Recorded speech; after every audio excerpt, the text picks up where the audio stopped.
And now, it's time for another Dice Tower review with Tom Vasel. Alright, well let's get started because there is a lot I have to say about today's game, which is Dungeonquest. Now this is a reprint from the older version that I played eons ago. A friend of mine brought Dungeon Twister over and said, hey, this is a great game. It's about exploring a dungeon. Rah rah, shish kumbah, we're excited to go in. We line up, I went in, 2 turns later I was dead.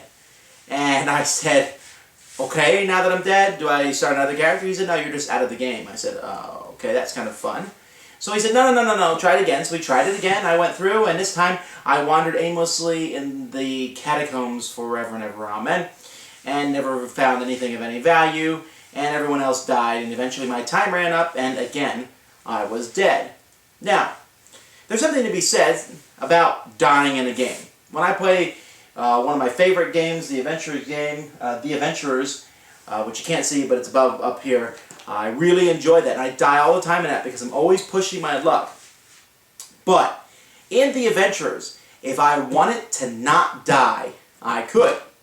I could run out anytime I wanted to. I might not get hardly any treasure at all, but I would survive.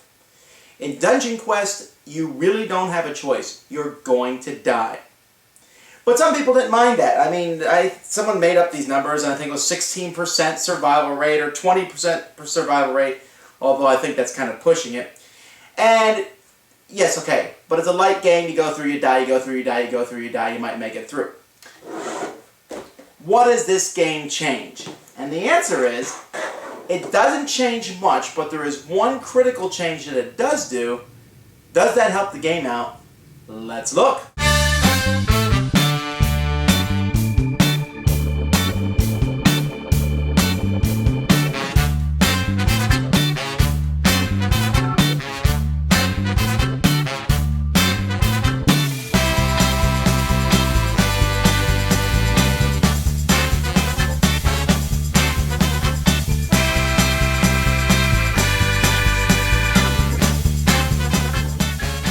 One of the changes made in the game was that it was set in the rune-bound universe, Terranoth, and that has really bothered some people. I don't really get it. Fantasy's fantasy. Let them, set it in their own universe. But that allows them to include cards in the game for the heroes included, for Descent, for Runebound, and for Rune Wars. This I have mixed feelings on. It's neat that they did that. I mean, if you have these other games, that's great. But let's say if you have Descent and you want to include these characters, do you really want to go out and buy a highly priced game that you really don't want, perhaps, just to get these cards? And you can't give these cards away to somebody else because the figures themselves, there's only one set of them. So it's a nice idea, but it seems flawed. But anyway, hey, it's in the box.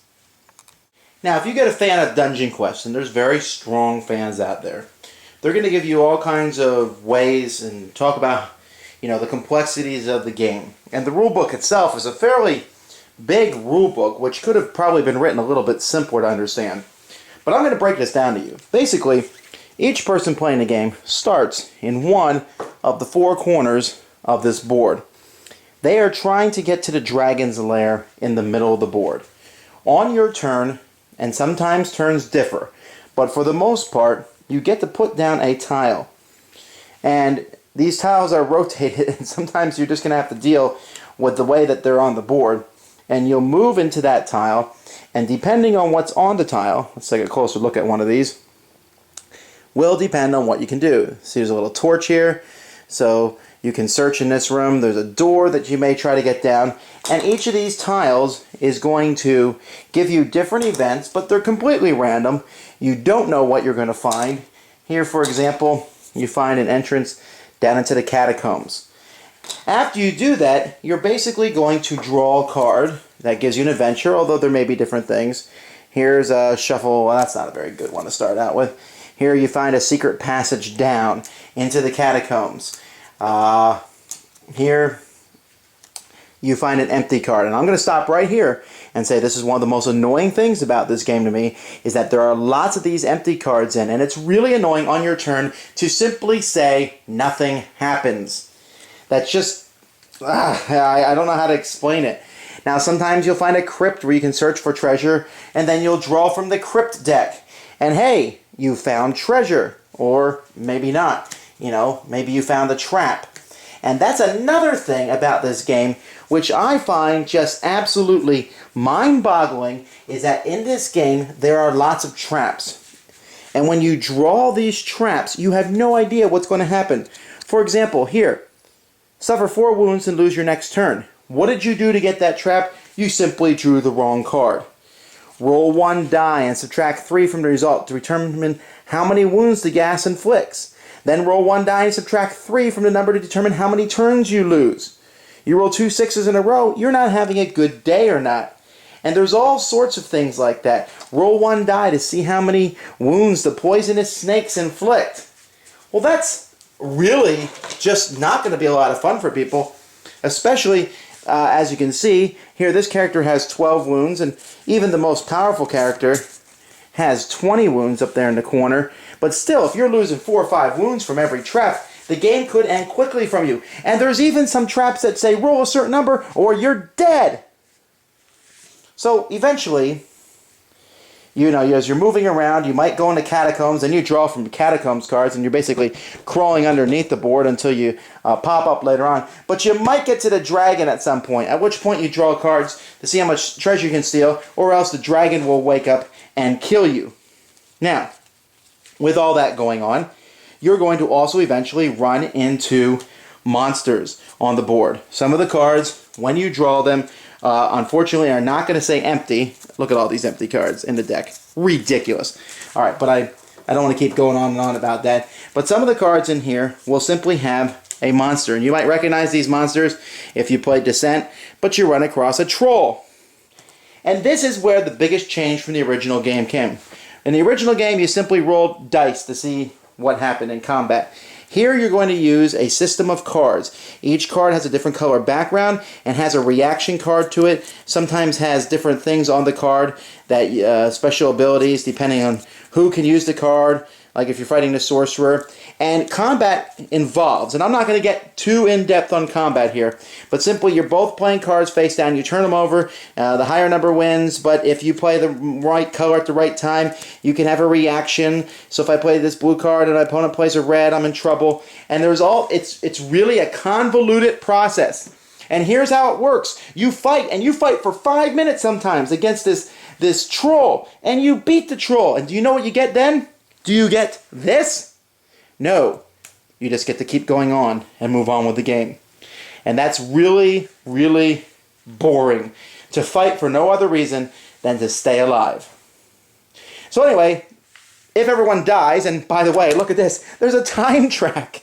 So if you think that the game is not hard enough, you can't just wander around forever. You got to finish before a certain amount of time, or you die, or you get killed from the traps, or you get killed from the monsters. You're probably going to die. But if for some reason you get some treasured out and you get out, whoever gets the most treasured out is the winner. Yay for you.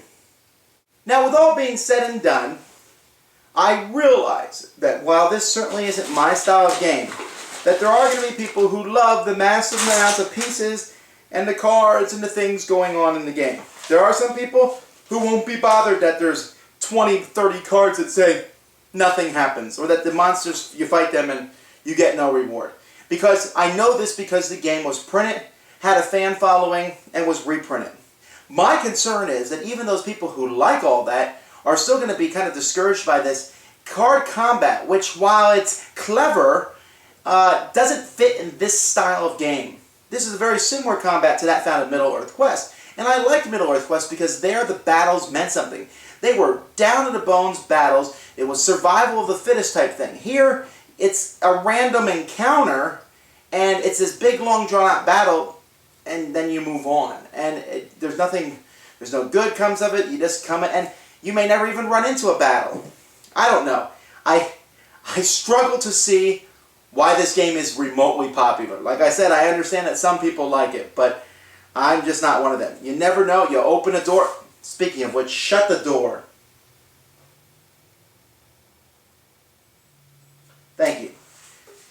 But you never know what you're going to find in this. I do know what I'm going to find when I open this box.